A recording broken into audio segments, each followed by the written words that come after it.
I think we were haunted by 2017 UP के लड़के. ना मथुरा ना काशी अयोध्या में इस बार पाशी. Think I'll tell you what about I it. like about it because And he had no problem Yeah. doing it all over again. It Someone was else a would have said, giant- how yeah. did you How not did you not know my name? the scorecard, would you have imagined it would be 294 NDA, 234 India Alliance and 240 BJP. Preeti Choudhry and Chunaav Ke Chaudhry, magnificent election, Preeti. I mean, just think about it. A few months ago, we were on this very show and we use words like, people use words like done deal, which we would echo, 400 par, and, the BJP would get 370. And that really, this was a non-election. And it's turned out to be the most fascinating election because it's an election where everyone's been put on notice. The government is on notice. The opposition has been given a sufficient number of seats, but not enough to rule the country because the people perhaps want the opposition also to get their act together. And, arrogant netas have been felled. Know-all pollsters have got their comeuppance. And so, in a way, have the cheerleading media.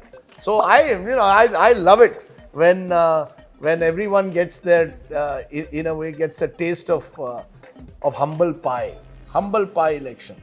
I'm not going to eat it because I was one of the few journalists who, come on Rajiv, that I was. Yes, says what? Yeah, I was one of the few journalists who expected that it's going to be a tough fight. Of course, nobody expected that the BJP will be at 240. At least I didn't. But you did feel that it was going to be a tough fight. Yeah, I think the numbers have, since we are going to talk about the surprises. Three surprises we're going to talk Okay, we're going to talk of three surprises. And I think the first surprise is just, I guess, just how low the BJP eventually came, well below 250. I mean, my number for them honestly was around 280, and I don't think journalists ever again should throw numbers because we are not pollsters. Pollsters went even higher, so let's not even talk about them. And my number for the Congress was around 80, 85. They got, at best, and they just been one short of 100. So I think just the sheer numbers which show, Preeti, that this was a state-by-state competition. You had some states where the Congress has done remarkably well, like Maharashtra, where they bested the BJP in several one-on-one fights. And you've got a state like Odisha, where the BJP has swept. And then you've got Uttar Pradesh. I mean, really, that's the surprise, isn't it? I mean, so surprise number one is I think UP. Uttar Pradesh went this election. And it's astounding. If you look at the numbers, it was an 80 Lok Sabha seat, and the numbers were unbelievable. Who would have thought that the India Alliance is going to end up with 43 and the BJP is going to end up with just 37. Who would have thought that? It's quite amazing what's happened in Uttar Pradesh because from 2014 onwards, the BJP won 4 big elections by pretty thumping majorities, especially the 2 general elections. And they even defeated a Samajwadi party, BSP combined last time. I think they had acquired an aura of invincibility. I think what this election has done is shattered that aura of invincibility. You can't just come in, put up any candidates you want and expect that Modi, Yogi ke double engine par jeetoge. And I think even while journalists like us thought that it was competitive, we were also somewhere, almost fearful of the Yogi Modi factor eventually putting the BJP ahead of the opposition. No, I'll tell you what. So I spent 48 days on the road. Out of those 48 days, a lot of that, about 20 odd days, I spent in Uttar Pradesh. And you were right with what you said, Rajdeep. A lot of what you picked up from even fellow journalists, because what does a journalist do? You spend the whole day in the heat and dust of it. You come back at night at whatever time it is, and you compare notes with who are others on ground, right? And some of them who you trust, you pick up the phone, and there was one thing we all spoke to each other. Dikh raha hai par vishwas nahi ho raha hai. Which was that you were seeing something turning in UP, but you couldn't believe it because the rhetoric around you was so strong. And UP was supposed to be a banker state for the Bharatiya Janata Party. I'll begin, Rajdeep, and I'll get you. And you tell us a bit about it. As the phases went, phase 1 is when most of us went to UP thinking what you said was a done deal. But something changed, especially at that time. First 2 phases, the rhetoric of Samvidhan, constitution was very strong, which seemingly translated to the Dalits in a very, very different fashion. I don't think it's one factor that explains what happened in UP. Obviously, Samvidhan Khatre mein hai had some resonance. The Congress, sending out these little cards that they distributed across Uttar Pradesh and several parts of the country, both with their guarantees as well as with this Samvidhan Khatre Mein Hai messaging. But it was also the choice of local candidates. It was internal rivalries within the BJP, which were surprising. In some constituencies, you heard about RSS not getting fully involved in the campaign. On the other hand, very surprisingly, you heard about how the Samajwadi Party and Congress were working together on the ground. I think we were haunted by 2017 UP ke ladke, Rahul Gandhi's Akhilesh coming together, and you thought, if they couldn't do it then, can they really do it now? So I think the one thing that I realized is nothing is static in politics. What's true about 2017 is not reflective of 2024. And there was churning, as you said, within Dalits, there were churning within non-Yadav OBCs, and there was a consolidation of the Muslim vote. There was the choice of candidates that Akhilesh gave. This whole PDA, Pichde, Dalit, Alpsankyak, and then of course Adi Abadi, all of this actually translated also on the ground into just the choice of candidates.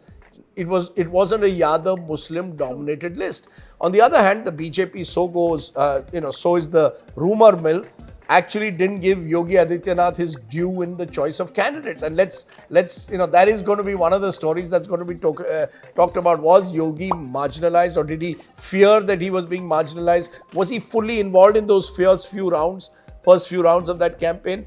These are all questions, of course, as part of post-mortem, but they are being talked about on the ground. Who was dictating terms in UP? Was it Yogi Adityanath or was it the centre? Well, Rajdeep is quite right with what he says, because I would think the hero of this election, because we always like to put somebody up on a pedestal and put somebody down, and if you have to, then it is Akhilesh Yadav and the Samajwadi Party of getting their candidates right. One might say that they have, the Muslims were not well represented, the Yadavs were not well represented, but it gave him the haul that he got. How it all began. For me, I'll tell you how this election began, was the first phase with me sitting in a village in Saharanpur, where who would have thought, the Dalit, the Jatavs, non-Jatavs, some of them are extremely poor. They have very little. How would they understand what is constitution, Samvidhan? I thought it's not going to click. But I was there in a small Nukkad Sabha, in Saharanpur. Imran Masood, who's accidentally finally won an election after being in politics for 25 years. And in that village, where the Nukkad Sabha, the Samajwadi Party Karyakarta kept emphasizing on only one thing. And I know that is what started. It wasn't Samvidhan, it was Arakshan.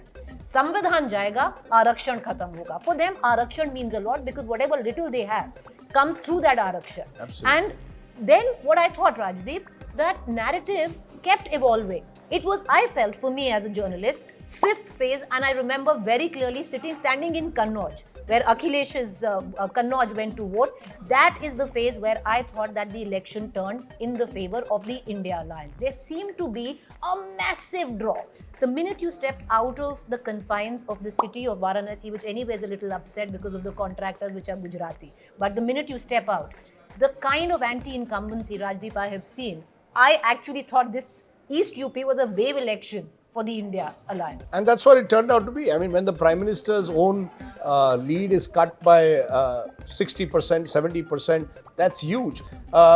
It spread into Awadh, which went in the fifth and sixth phase, and you have Ayodhya, Faizabad, where again, I mean, look at after all the Ram Mandir Pran Pratishtha in January and the belief that was where the election was done, you lose that seat. And the slogan, na Kashi, na Mathura, hame chahiye Pasi, right? Na Mathura, na Kashi, Ayodhya mein is baar Pasi.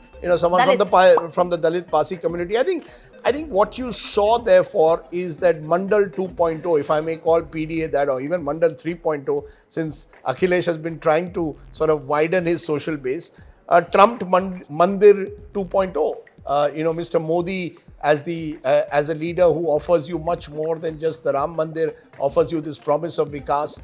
I think it reflects, according to me, the scale of distress at the bottom of the pyramid. People have had a very difficult 5 years, whether it's COVID, whether it's falling incomes, all of that, I think, came to the fore. This was like releasing some of that pent-up anger and fury which existed at the bottom, and they finally got a chance through their vote to express their discontent. I had always thought that discontent would not translate into anger of a kind where the BJP would be left behind by the SP Congress alliance. But lo and behold, that's happened. Think about it. The Congress won just 2 seats 22 years ago in a Vidhan Sabha. They now win 6 Lok Sabha seats. Out of And some very important ones, seats like Allahabad. Barabanki, Allahabad, which they haven't won for years. On the other hand, the BJP, which sweeps the state 2 years ago, now struggles to play catch up. So I think UP is the biggest surprise of this election. There is this now narrative which is being built that the Dalits, because of Samvidhan, shifted. Tell me, because I thought I picked this up. Like we talk about Faizabad and Ayodhya as well. The Parsi community. How is it that Faizabad, whereas Ayodhya voted for the Samajwadi party and not the BJP? I actually thought the Ram Rajya narrative backfired with the Dalit community. Because, when you are, till 2019, what you offered them was, Shauchalya, Izzat, Ghar, Ration. This time around, the Dalits really are not the ones who go into temples. For them, they've always been, at least the perception is, that they've never really quite been able to enter these temples. The same people who came with you for development today are coming in where the back of their cars have posters saying, Jo Ram ko laaye hain, hum unko laayenge. It didn't settle well, and I heard that on the ground. Do you think that could also be a factor of Dalits pulling away, or no? No, look, as I said, I don't think there is one single factor Multiple. ever. I still believe it's not just also about caste, it's also about class. True. Those at the bottom of the pyramid have been attracted to some of Rahul Gandhi's messaging also.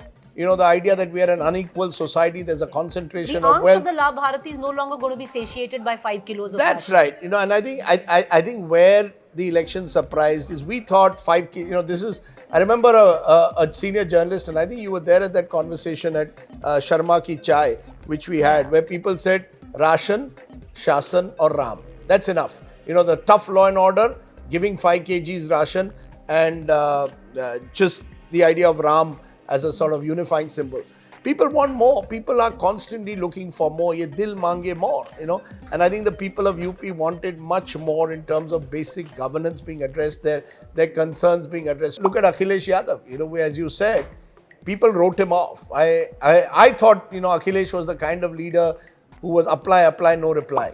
He was trying to do this PDA for the last 10 years, trying to widen the social base, wasn't working out. He's done better than his father. I was looking at the track Absolutely. record. Way better than his father. And in the first election where his father's not there. True. Just think about it. Kya dunya hai?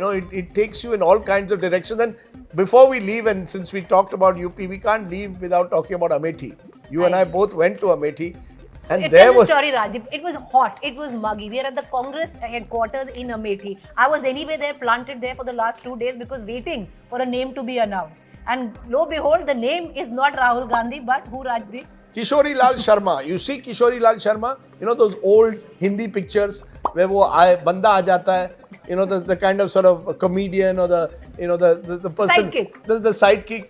And look, Not really sidekick now. Faceless, anonymous, and look, he's become a bit of a star. And I remember that day when I interviewed him, and I told Kishori Lalji, he sat there. I'll tell you that story. So Rajdeep went and sat here. So Rajdeep knows Kishori Lal clearly because he's been handling the, the campaign for the Gandhis for the last many years. So Rajdeep sat there. Kishori Lal sat where I'm sitting. Within 1 minute, Kishori Lal made sure that right behind Rajdeep was this mega-sized picture of Rahul Gandhi, and right behind him was this mega-sized picture of Priyanka Gandhi. And then Rajdeep. And then, I asked him, about being the candidate from Amethi, and he kept referring, no, main jo bhi hu was because of the Gandhi family, kept playing the role of the humble, ordinary political worker. And I think sometimes your humility, which otherwise may seem to be a weakness in politics, because this is the age of, dare I say, the strongman neta. You see, in the age of the strongman neta, that there is space for Kishori Lal makes me feel good. Because Smriti Irani was a giant slayer in her own right. Yeah, absolutely. And when he won, what was really nice is, because when his first answer was what? He said, देखिए हार जीत होती रहती है, ये चुनाव है. Otherwise you would have come in with so much swag and saying, मैंने हरा दिया Smriti Irani, none of that. that was it. But anyway, Rajdeep, this is only the first surprise. But ultimately, it is the Bharatiya Janata Party that has won the day, come back with a historic mandate again, Rajdeep. That's right. So where Prime Minister Modi is we'll concerned. do the 2 other surprises on 2 more episodes of Chunaav Ke Chaudhary. By the way, Kishori Lal has invited me and my family to have dinner. Aap mere saath dinner pe chaliye. So now I'm thinking. In Amethi, where there's no not restaurant. Amethi. No. We are going to go to. He says I am also non-veg like you. So I'm now looking. Maybe we'll go and have butter chicken at Pandara Road. Maybe in Have More or one of those restaurants. So that's what I'm looking forward to.